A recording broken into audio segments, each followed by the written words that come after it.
মানব জীবন সার্থক। আজকে আমার জীবন সার্থক হয়ে গেল। কাঞ্চনজঙ্ঘা। আমি এখন পেলিংয়ে আমার হোটেল পচু রেসিডেন্সির ছাদে, কাঞ্চনজঙ্ঘার উপর সূর্যোদয়।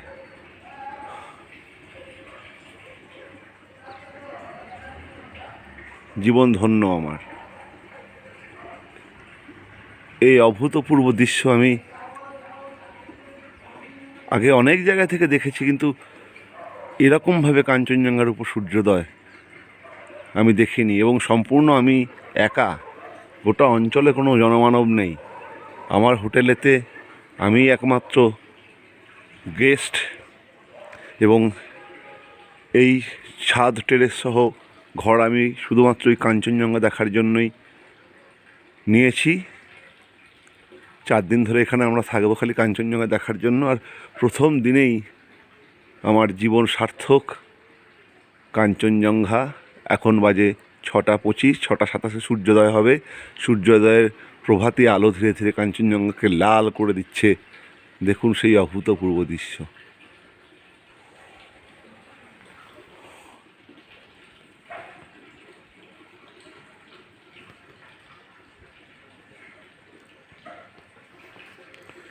সম্পূর্ণ হিমালয়ের রেঞ্জ আমার নাগালে। সূর্যোদয় হচ্ছে কাঞ্চনজঙ্ঘার উপরে। বিশ্বের 3য় বৃহত্তম শৃঙ্গ এভারেস্ট এবং কারাকোরামের গডউইন অস্টিনের পরেই এই কাঞ্চনজঙ্ঘা।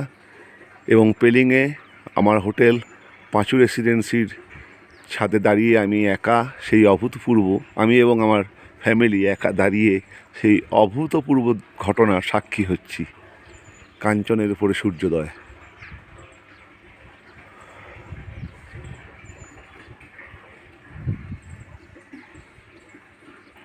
-1 ডিগ্রি টেম্পারেচারে দাঁড়িয়ে এই অভূতপূর্ব ঘটনার সাক্ষী হতে কেউ নাই আমি ছাড়া। দেখুন পেলিং জনমানবহীন।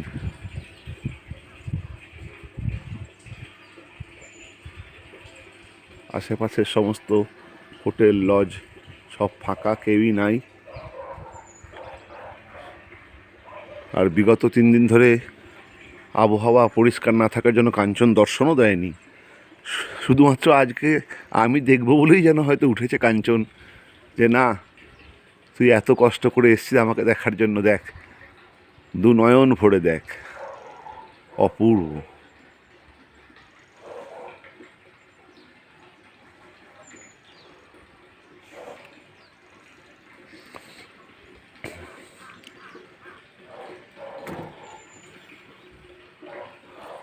তাও সামনের এই কালাপাত্থার না থাকলে আরও অপূর্বভাবে কাঞ্চন আমার চোখে ধরা দিত। কাঞ্চনজঙ্ঘায় সূর্যোদয়।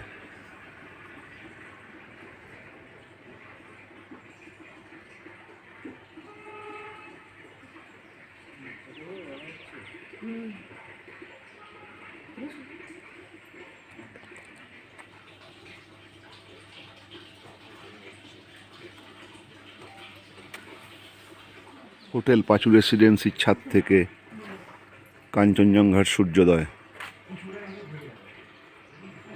আমি দাঁড়িয়ে আছি আমার হোটেল পাঁচু রেসিডেন্সির ছাদে,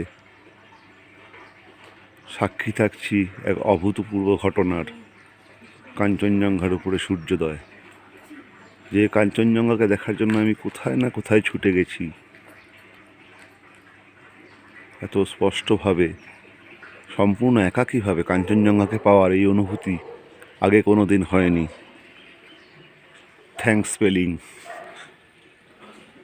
তোমার জন্য এই অভূতপূর্ব ঘটনার আমি সাক্ষী হলাম। আর প্রকৃতিদেব,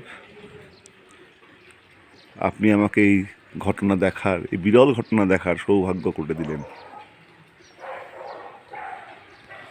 অপূর্ব। আমার জীবন সার্থক।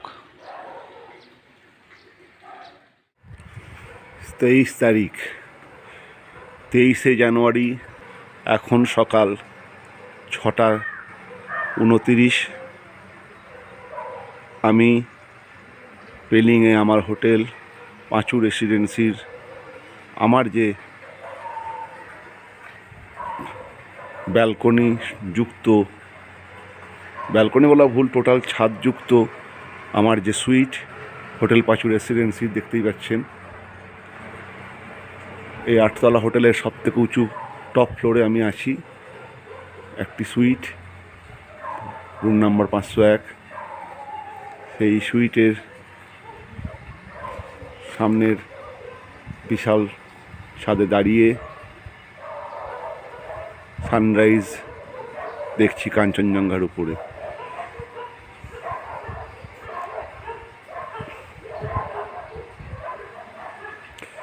কাঞ্চনজঙ্ঘার উপর সূর্যোদয় এ এক অস্বাভাবিক অনুভূতি।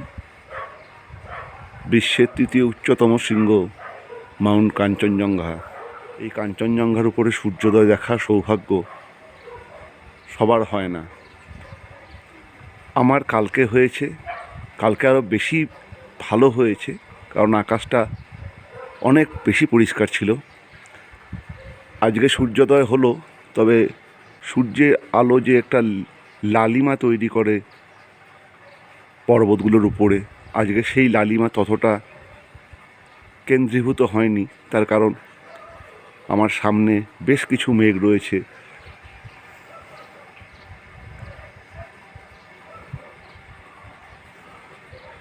সেই মেঘ থাকা সত্ত্বেও এখনও আমি যা দেখছি আমার ব্যালকনি থেকে, এই জিনিস আমি আগে দেখিনি। বিশ্বের 8,000টি শৃঙ্গের 4টি আমি চোখের সামনে স্পষ্টভাবে দেখতে পাচ্ছি। কাবরু, পান্ডিম, কাঞ্চন 1 এবং 2, এগুলো খুব স্পষ্টভাবে আমার চোখে ধরা দিচ্ছে। আর দেখুন, এই কাবরু, পান্ডিম, কাঞ্চনজঙ্ঘা সমস্ত রেঞ্জটাকে দেখে দূর থেকে মনে হয় যেন একজন মানুষ, তার মাথা এবং সে শুয়ে আছে, এক কাত করে শুয়ে আছে। একটা মানুষ এক কাত করে শুয়ে থাকলে যেমন দেখতে লাগে, ভালো করে লক্ষ্য করুন, মনে হবে একজন মানুষ এক কাত হয়ে শুয়ে আছে। একেই বলা হয় স্লিপিং বুদ্ধা। পাহাড়িরা বিশ্বাস করে বুদ্ধদেব তার অন্তিম শয়নের সময় ঠিক এভাবেই শুয়েছিলেন। সেই দৃশ্যকল্পই কাঞ্চনজঙ্ঘা এবং অন্যান্য 8,000টি শৃঙ্গ যেন আকাশের বুকে ফুটিয়ে তোলে স্লিপিং বুদ্ধা।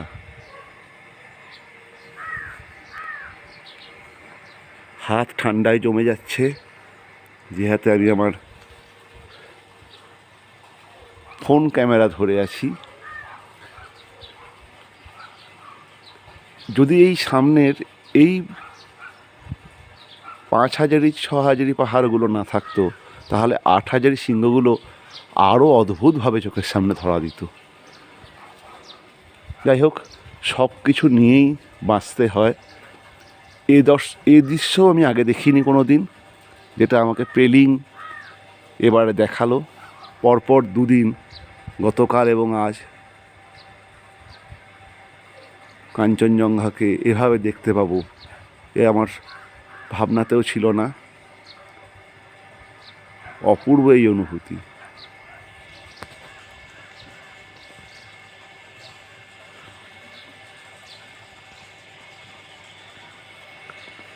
এটি হলো কাঞ্চনজঙ্ঘা।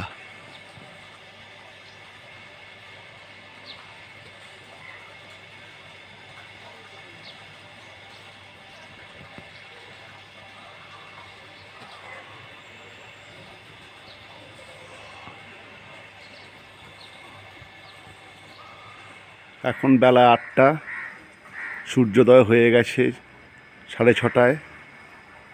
আজকে আকাশ পরিষ্কার, ঝকঝকে কাঞ্চনজঙ্ঘাকে দেখা যাচ্ছে। আমার হোটেলের ব্যালকনি থেকেই দেখুন কাঞ্চনজঙ্ঘার সৌন্দর্য।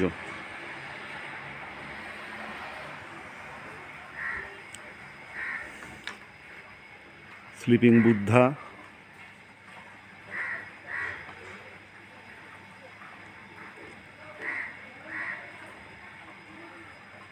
ধীরে ধীরে মেঘ চলে আসছে, একটু পরেই হয়তো মেঘে কাঞ্চন ঢাকা পড়ে যাবে। এই যে সব মেঘেদের আনাগোনা, তো এখনো কাঞ্চনের উপরে মেঘ আসেনি, কাজেই কাঞ্চনকে এখনও স্পষ্টই দেখা যাচ্ছে। একটু জুম করে দেখাই।